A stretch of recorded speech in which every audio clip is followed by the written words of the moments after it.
Hi chess fans, in this video we will look at the game between Sergey Karjakin with white and Jan Nepomniachtchi with black, played in the Sinquefield Cup in 2017 in St. Louis.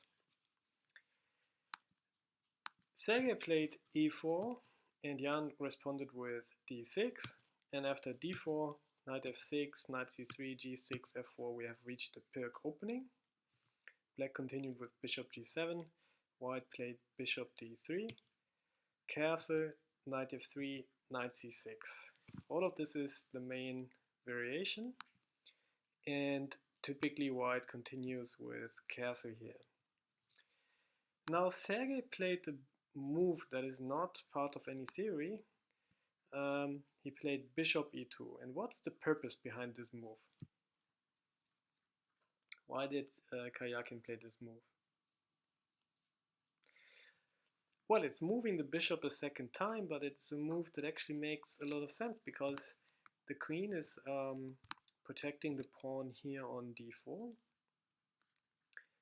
The knight is protecting the pawn as well, and oftentimes the bishop wants to, the black bishop wants to come to g4, and so the bishop here is well positioned to defend that square because white doesn't want to play h3 so much to weaken his king position even more. So it's a little bit of a strange move because it moves the piece two times, but on the other hand black is not having any center control, so white actually has the time to play a move like this. Very interesting. Okay, the game continued indeed. Bishop g4, bishop e3, bishop takes. Black is playing against this pawn and eliminating a defender of this pawn. B takes f3, e5, trying to weaken this position here. F takes, d takes, and white is forced to play d5 because black is gaining pressure on the d4 pawn. And as a result of this, black gets this nice square on d4. And a lot of the middle game actually plays around this square, because Nepo played knight to d4, and now quick tactics question, can white now win a pawn by taking with the bishop and then with the queen? Interestingly, white cannot win a pawn because after bishop takes, e takes, queen takes, black has the resource knight takes e4 with the discovered attack on the queen. And you may argue, okay, but can I not just take the knight? The problem is rook e8 is pinning the queen against the king. So for that reason, white cannot take, and the problem is the king here on e1. So white eliminates this tactical liability by castling, and now Jan found c6, or prepared c6 potentially. And can white take the knight now and win a pawn? Okay, you can already think about the answer. The king is not the tactical liability anymore, but if bishop takes, pawn takes, queen takes, black now has the resource knight takes d5, winning back the pawn, and and a discovered attack on the queen. And the queen cannot take the knight because the pawn is protecting the square.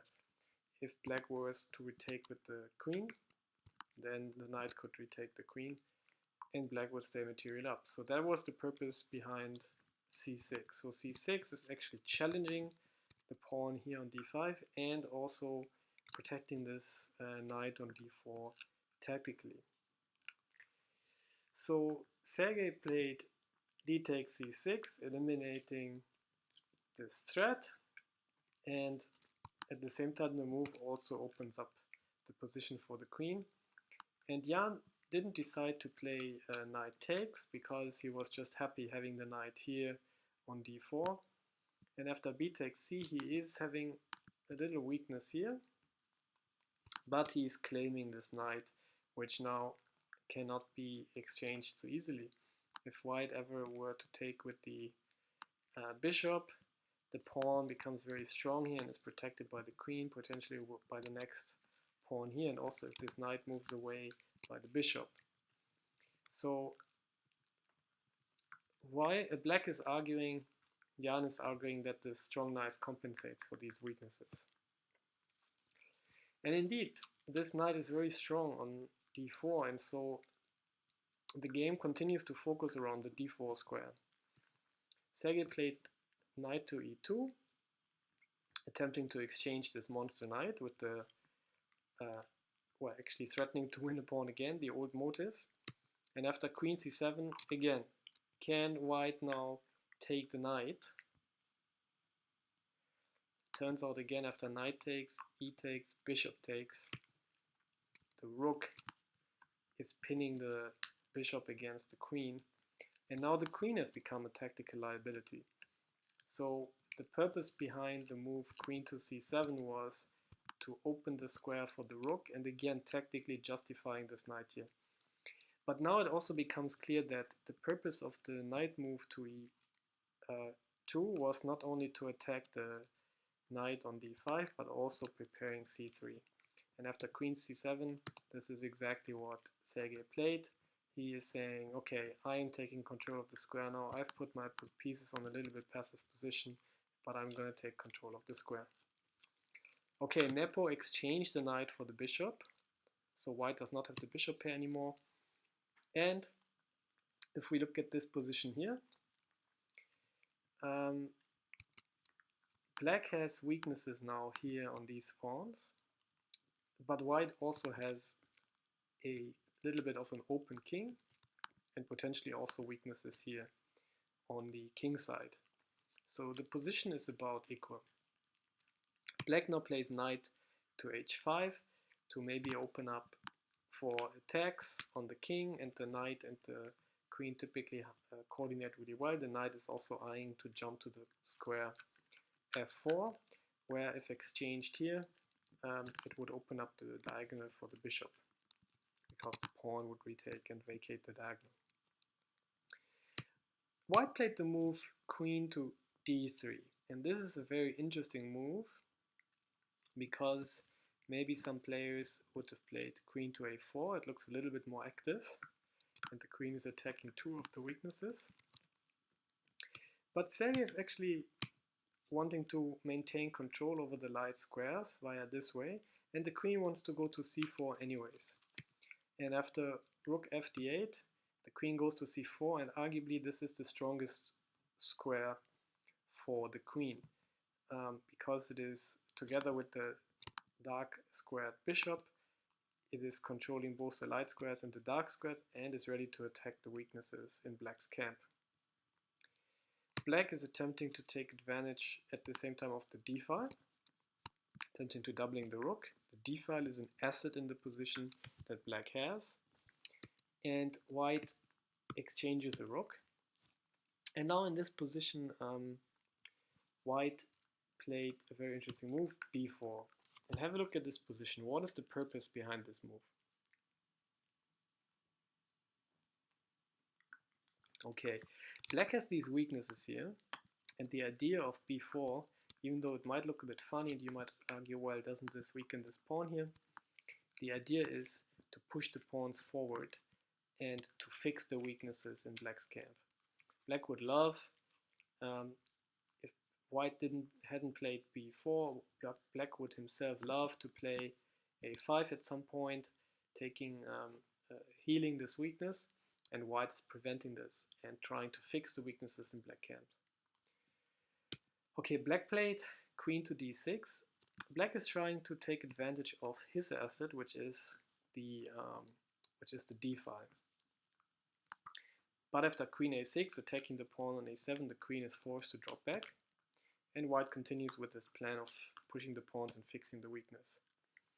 Now this is very interesting. Have a look at this move. What is the bishop attempting to do? Why does black determine that the bishop is better on f6 than it is on g7? Let's have a look at how the game continues, and black's plan will become clear to us in just a little bit. Okay, white continues his plan, fixing the weaknesses. Now black played king g7, moving the king up. White moves back to c4. Now h6. and white fixes the weaknesses, and now black plays bishop g5. And this was the whole idea of the plan here in the beginning. Moving the bishop up, moving the king up, moving the pawn up, and then moving the bishop up to g4, 5. The whole idea is to exchange this bishop against this bishop, because this bishop is controlling the important entry square on d2. Black has the advantage of controlling that diagonal, and the white rook cannot easily come here to exchange itself. But the problem is all of the entry squares are defended by white's pieces, and so the d file is worthless at the moment because there's no entry point. But by exchanging these bishops, black rook will come to d2 and cause a lot of trouble there. So think about it. This is so valuable for black that he's going through all of these moves to then finally exchange the pieces. So both sides have now reached their strategic goal. White has fixed the weaknesses and pushed the pawns, and black has kept control on the d file and is prepared to create an entry square. White decides, okay, I cannot avoid exchanging the bishop anymore, so I'd rather create some weaknesses in black's camp.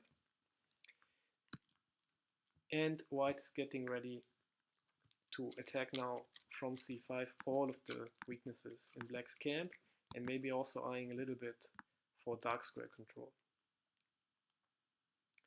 Okay, should black now play rook to d2? Black has gained the entry square. Should black now play this move? Okay, if black played this move after rook f2, queen to d7, preparing to come in to the position, white would have to move queen takes e5 check, and the king has to move away. And white would love to, instead of the king moving away, play the queen to d3 and attack this knight. So that's why black is not immediately playing rook d2, but prepares this move with king g8. The point is avoiding this check here. Okay, and in this position here, white played the move b5. And the game continued c takes b, and exchanging the queens with the pawn down. White has 5 pawns and black has 6 pawns. So why did Karjakin make this decision? Why did Karjakin play b5 here, giving a pawn just to exchange the queens? Well, the answer is simple. White wanted to bail out.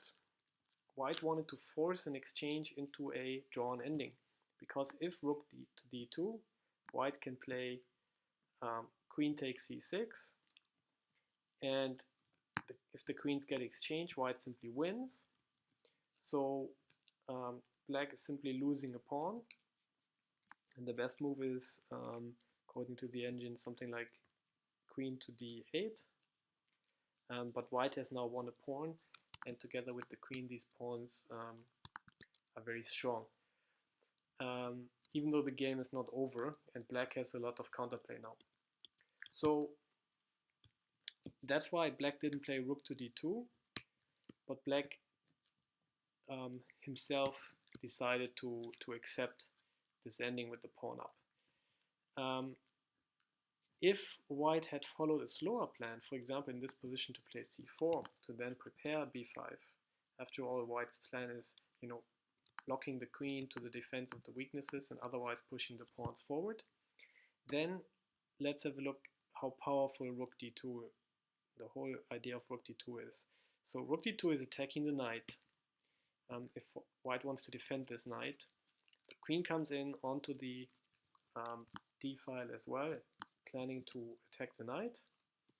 If white was to continue with this plan, pushing the pawns, b5, queen d3 attacking the knight, and now white really says, okay, you can have the knight, I'm gonna queen and get some pawns. The queen can drop back for the defense, but the queen and the knight together are so strong attackers that black is simply lost. So if black gets to play rook to d2, he gets a tremendous attack, even though white has the pawns who go to queen this plan is very slow. And the rook, the queen, and the knight are just fantastic attackers against the king. And so even though white has these pawns, the openness of the king and the combination of these attackers holds the position equal. And in fact, black has a strong threat of launching the attack like this. And that's why white chose to play b5 and enter into a rook and knight ending with the pawn down. Okay, but the rest of the game is actually quite instructive because obviously Karjakin did exchange into this ending because it was a bailout for him into a safe draw. But let's have a look on how white went on drawing this game. So white is attacking a pawn, black is defending it, white is moving back, the rook has moved up, and so the entry square d2 becomes available. And in this position here, black decided to play knight to f4 with the attempt of neutralizing this knight who is protecting the c3 square. And white exchanges. And now, how to draw in this ending. Let's have a structured approach so we can learn as much as possible from this game, because for every move that white makes now, so again, white is a pawn down, black has 6 pawns and white has 5 pawns. But every move that white now makes is very, very instructive on how to draw a rook ending. You know, people say all rook endings are drawn even if you're a pawn down, but it's very instructive to see how Karjakin is actually doing it. So how to draw? First stage is to exchange all pawns, so that all of the pawns are on one side of the board. So essentially, white does not want to protect this pawn. White doesn't want to play something like rook to d3. White is actually happy to give up this pawn. In the next move, black can take this pawn, but white will take this pawn, because white wants to exchange so that all the pawns end up being on one side. So all the green pawns should stay on the board, all the red pawns should go away. That's stage 1, and typically this is something that that white can reach. Okay, so let's have a look at how this works. So black takes, white even has time to move the king up, or has time to move the king up. Those pawns should stay, so white is protecting them. After rook check, the king goes back, and the rook is attacking this pawn. And white has taken the a7 pawn, exchanged, the king moves up. Now white is threatening taking the b5 pawn and threatening to push the pawn forward. As a result, black chooses to eat this pawn, and white takes the b5 pawn. So white has reached an important stage here. He is still a pawn down, but all of the pawns are on one side of the board. That's a big, big, big achievement for white. Okay, and now stage 2 is to play the ending with all the pawns on one side of the board. And as we go through the game, we will look at important motives in this position. Okay, black activates the king, king f6, and now Karjakin played h4. And the idea is, or the motive is, to exchange as many pawns as possible. If white were to exchange all pawns, the resulting position would be that black has 1 pawn and the white king is in front of that pawn, and all of those endings are drawn. So ideally, white would want to exchange all of his 3 pawns against 3 black pawns while keeping his king in front of the remaining black pawn, and this ending is drawn. And the move h4 does exactly that. It says, okay, if you ever want to exchange this pawn, which you have prepared by king f6, I'm going to exchange it and I'm going to get 1 step closer to my goal of exchanging your pawns. Okay, that's why black didn't push the pawn forward, because he doesn't want to help white exchange pawns, but instead he played king e6. And now the second motive comes into play, rook b7, making sure that the king is tied to the defense of his pawns by attacking with the rook some of the pawns in the formation. So the white king maybe sometimes would have loved to somehow, in an ideal world, move over here, but white is not letting him, because he's saying, okay, if you now move your king away, I'm just going to take this pawn. And as a result, black's king either has to go back and stay with this pawn, but then black cannot make any progress, or, as in the game, black has to push the pawn forward, which helps white to exchange. So in this case, of course, white is happy to exchange a pawn. Okay, the game continued h5, e4. Okay, so in this position, should white take here?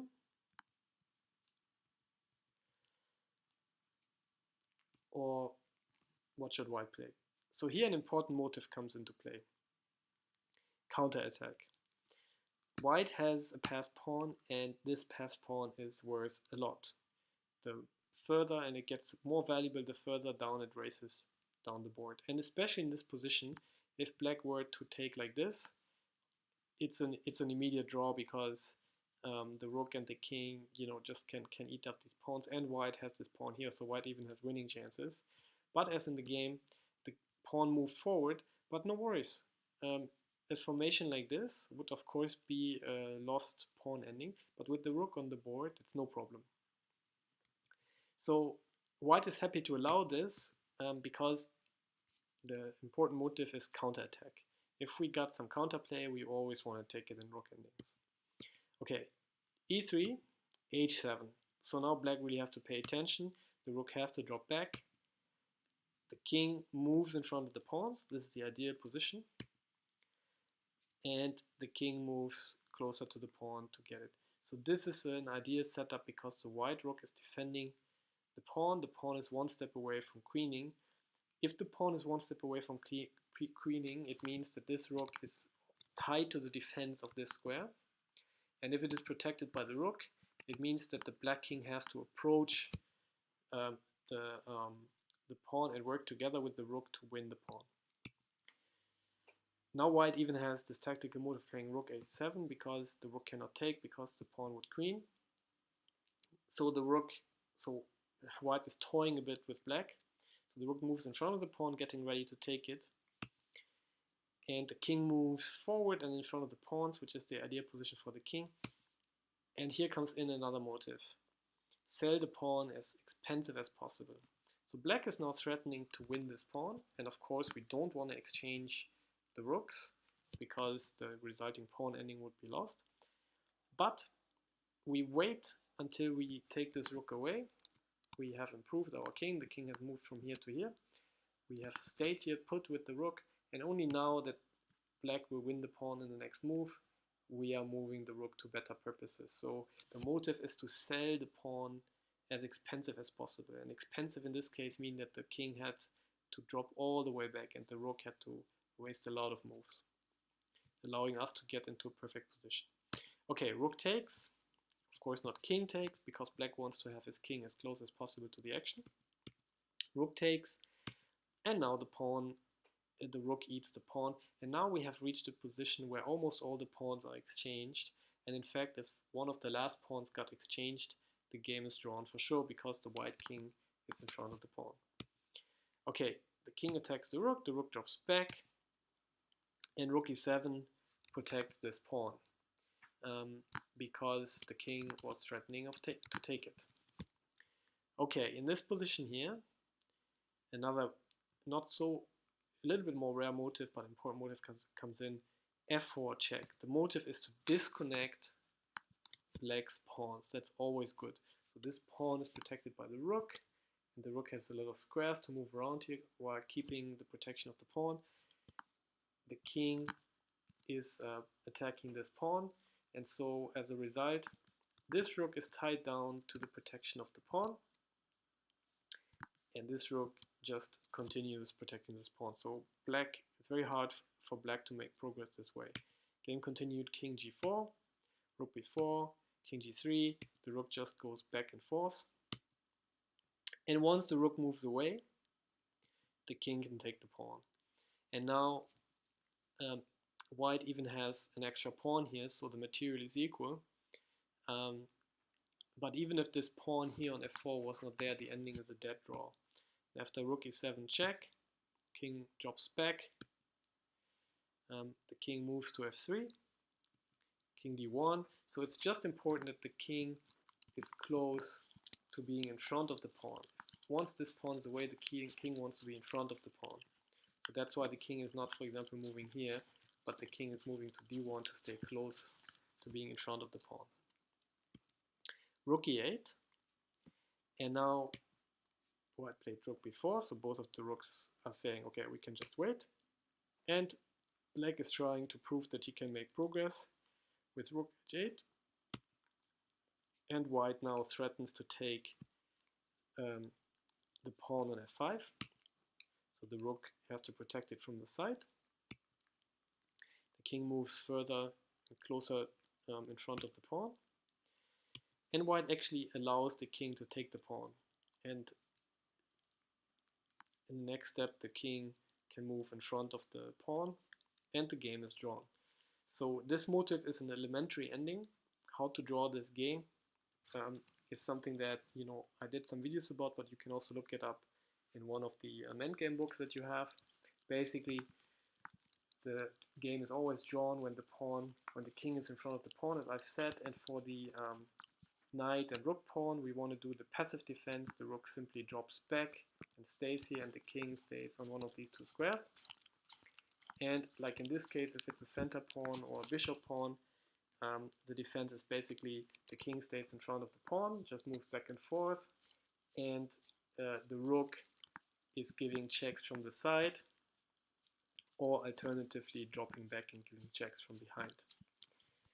And in this position here,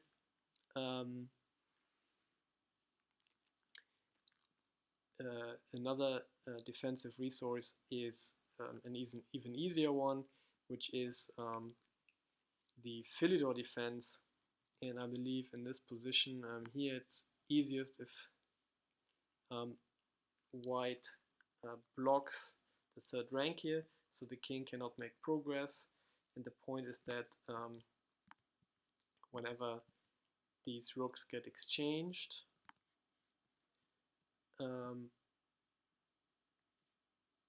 then well, in this case the rook would want to drop back, but when the rooks get exchanged in a favorable way, we either win a one pawn ending or the rook simply drops back. And I'm not 100% sure if we can reach the Philidor position, but basically maybe it's the King Horowitz position where the rook just gives checks from the side or from behind and the king stays in front of the pawn. Okay, so let's quickly run through this rook ending because it's a very instructive game. So first exchange all the pawns which are on one side of the board. Then make sure that progress your opponent makes means exchanging pieces. Make sure to tie the king to his pawn so he doesn't run away. Counterplay, and then selling your pawn as expensive as possible so you can improve the position.